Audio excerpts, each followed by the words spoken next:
Siang Michelita dan teman-teman, perkenalkan kami dari kelompok satu sejarah yang beranggotakan saya sendiri Helen, lalu ada Daniela Karina, Jesslyn, dan juga Alexander. Nah, pada video kali ini kami akan mempresentasikan bab 3, khususnya subbab A yaitu mengenai abad pertengahan dan juga subbab B mengenai masa Renaissance. Selamat mendengarkan. A. Abad Pertengahan. Abad Pertengahan mengacu pada berkuasanya gereja secara politik dan keagamaan di Eropa sejak pemahkotaan Karel Agung sebagai kaisar oleh Paus Leo III pada 800 Masehi sampai dimulainya era Renaissance pada 1500-an Masehi. Abad Pertengahan juga sering disebut sebagai zaman kegelapan karena dua alasan, yaitu yang pertama, pada periode ini dunia nyaris tidak mengalami perkembangan baik dalam bidang kebudayaan, ekonomi, maupun ilmu pengetahuan. Kedua, secara khusus sebutan zaman kegelapan mengacu pada jatuhnya kredibilitas gereja pada periode itu karena sikap tindak tanduk dan kebijakannya yang menyimpang dari ajaran kitab suci. Dominasi gereja menempatkan kaum klerus, baik pastor, uskup, dan paus, memiliki peran sentral dalam kehidupan bermasyarakat. Hubungan antara kekuasaan yang dimiliki oleh raja, gereja, dan kaum bangsawan membuat feodalisme sangat berkembang. Feodalisme sangat terasa dalam bidang ekonomi yang tercermin melalui sistem manor. Nah, ciri-ciri sistem manor adalah sebagai berikut. Yang pertama, tuan rumah tanah dapat memiliki tanah yang mencakup beberapa desa. Yang kedua, petani mendapatkan jatah tanah dari tuan tanah. Yang ketiga, di dalam desa yang dikuasai seorang tuan tanah, terdapat pengadilan administrasi. Yang keempat, tuan tanah menjadi penanggung jawab terjaminnya stabilitas dan ketertiban di dalam wilayah kekuasaannya. Dan yang terakhir, tuan-tuan tanah tinggal di kastil yang dilengkapi benteng untuk melindungi diri mereka dari serangan musuh. Dengan kondisi seperti itu, kita dapat menarik gambaran umum mengenai kondisi sosial ekonomi Inggris selama masa penerapan sistem manor, yaitu sebagai berikut, yaitu nasib rakyat bergantung pada tuan-tuan rumah. Sebagian besar penduduk desa adalah petani yang bekerja kepada tuan tanah dengan imbalan tempat tinggal dan perlindungan. Lalu petani ini menghabiskan sepanjang hidup mereka di desa yang sama. Lalu keperluan petani seperti makanan, pakaian, dan peralatan dibuat dalam institusi manor sendiri atau yang dikenal dengan istilah ekonomi subsisten.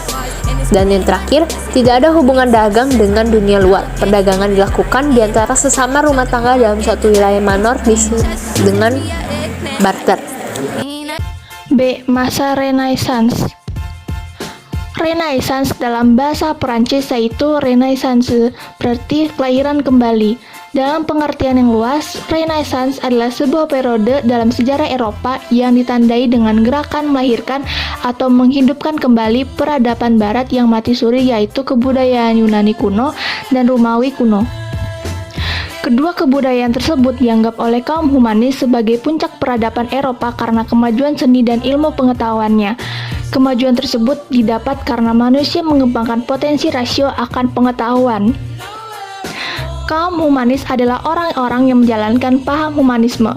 Adapun humanisme yang menjunjung tinggi martabat manusia serta kemampuan rasio untuk mengubah kondisi saat ini demi mencapai kesejahteraan manusia di dunia. Kaum humanis percaya bahwa dengan kemampuan intelektualnya manusia dapat membuat perubahan-perubahan sosial, politik, dan ekonomi. Pada umumnya disepakati gerakan Renaissance dan humanisme ini disepakati dimulai sejak sekitar 1500-an Masehi. 1. Florence, kota kelahiran Renaissance. Florence menjadi kota pelopor Renaissance karena kedudukannya sebagai kota dagang terbesar dan terkaya pada abad 13. Kota Florence terkenal dengan industri woolnya yang bermutu tinggi di Italia. Kedudukannya sebagai kota perdagangan yang strategis dan kota industri ditambah lagi dengan wilayahnya yang subur membuat kota ini paling maju dinamis. Hal ini menjadikan kota ini sebagai pusat keuangan terkemuka di Italia. Dari Florence, gerakan Renaissance dan humanisme menyebar ke kota-kota lain di Italia seperti Genoa, Venesia, dan Roma, serta ke negara-negara di Eropa seperti Inggris, Prancis, Jerman, dan Belanda.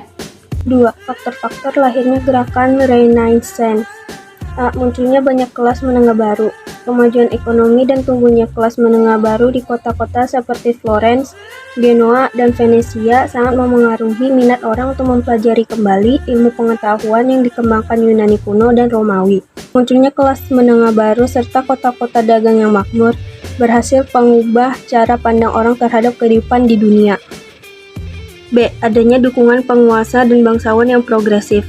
Para penguasa politik Renaissance dan kaum bangsawan yang progresif memelopori pengembangan pendidikan berbasis humaniora serta membiayai proyek-proyek besar dalam bidang seni dan budaya. Sumbangan terbesar keluarga Medici terhadap era Renaissance adalah dalam bidang pendidikan dan seni dengan memperakarsai berdirinya Accademia Plato di Florence pada 1642. Akademi ini adalah sebuah kelompok diskusi akademis informal yang melibatkan para cendekiawan atau kaum terpelajar dikemukakan di Florence pada zaman itu. C. Kenyataan pahit abad pertengahan. Kondisi kemiskinan yang dialami rakyat pada abad pertengahan, khususnya di Inggris, ikut memicu lahirnya Renaissance.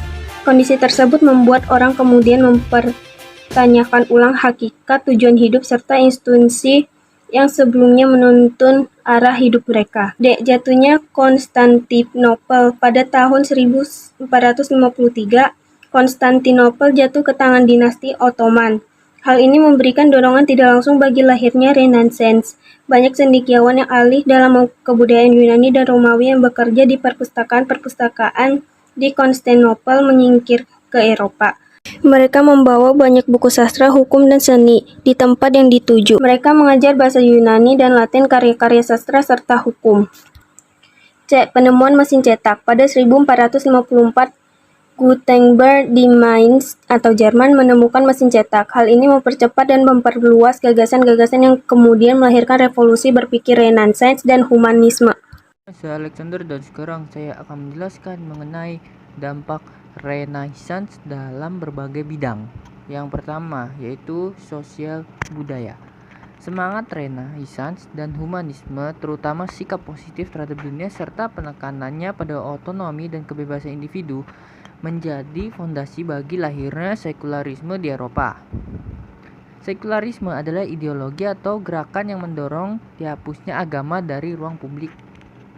Sekularisme menekankan agar urusan publik dilepaskan sama sekali dari pengaruh dan campur tangan agama.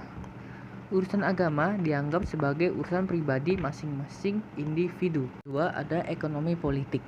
Gerakan Renaissance perlahan-lahan menyingkirkan peran agama dalam kehidupan publik.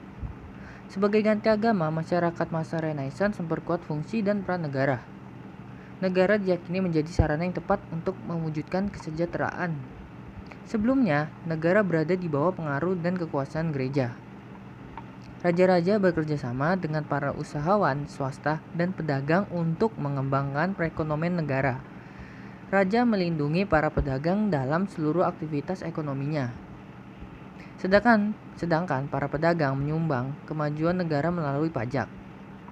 Dalam perkembangannya, tumbuh kesadaran bahwa kesejahteraan suatu negara ditentukan oleh banyaknya aset atau modal yang dimiliki serta besarnya volume perdagangan global suatu negara.